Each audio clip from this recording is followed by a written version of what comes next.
former president of the Royal College of Psychiatrists, and Professor Peter Garrard, honorary consultant neurologist at St George's University Hospitals, for their invaluable help and advice and for making complicated medical terms comprehensible to a layman.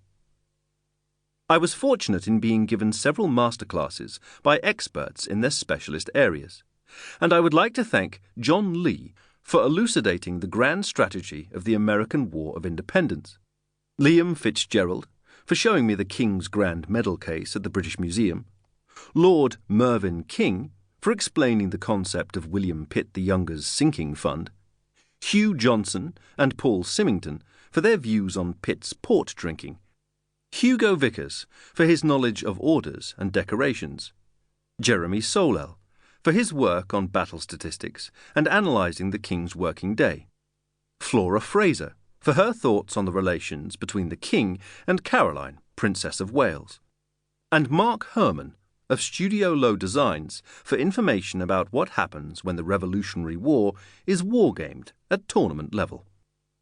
I would like to thank Brooks's Club for permission to quote from their splendid betting book. My own objectivity in recounting the great Fox-Pitt struggle can be judged from the fact that I am a member of both the Fox Club at Brooks's and the University Pitt Club at Cambridge. Rebecca Salter, President of the Royal Academy, and Mark Pomeroy, its archivist, for allowing me to research the royal books that founded it.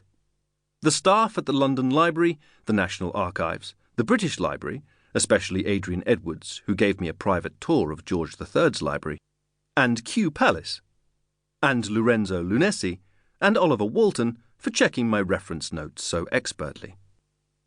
Several friends in Britain and America have read the book in pre-proof form, and I would very much like to thank James Barry III, whose idea this book was, Andrew Beaumont, Michael Bishop, Jeremy Black, Richard Cohen, Paul Felton, Augusta Harris, Luke Leyburn, John Lee, Jerry Del Lemisier, Richard K. Munro, Eric Peterson, Scott Seifert, and Oliver Walton for all their tremendous help and advice.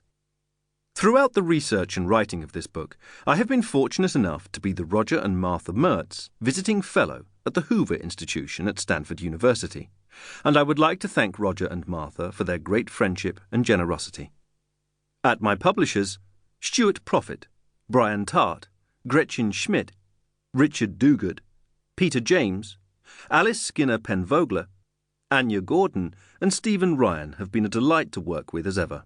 Cecilia Mackay was a brilliant picture editor, and Georgina Capel is generally recognised as the best literary agent in the British Commonwealth of Nations. This book is dedicated to the royal biographer Robert Hardman, my close friend of 30 years and the best person to ask for the plural of Earl Marshal. It's Earl Marshals. Although the research for this book was finished before coronavirus hit, the writing of it took place during the pandemic. So I would like to thank my son Henry for the nightly rum punches, my daughter Cassia for her sweet good nature and humour, and above all my wife, Susan Gilchrist, for all her wonderful love and support while sharing the lockdowns and self-isolations with me. As Charlotte was to George in chapter 26, she is the queen of my heart. Andrew Roberts, London, May 2021. Author's Note. Contemporary references to the Premier, First Minister, Chief Minister, or Prime Minister in George III's reign referred to the First Lord of the Treasury, except in the case of the Chatham administration. I used the term Prime Minister even though it was not used officially until Benjamin Disraeli signed the Treaty of Berlin in 1878. Some place names, such as Charlestown, South Carolina, have been updated as well. The Julian calendar prevailed in Britain until 1751. I have given all dates according to the modern, Gregorian calendar. When a word has a meaning today significantly different from the one current in the 18th century, I have given in a footnote the definition from the 1778 edition of Samuel Johnson's Dictionary of the English Language that most closely approximates to what I think the writer meant. The modern equivalents of 18th century monetary values vary wildly.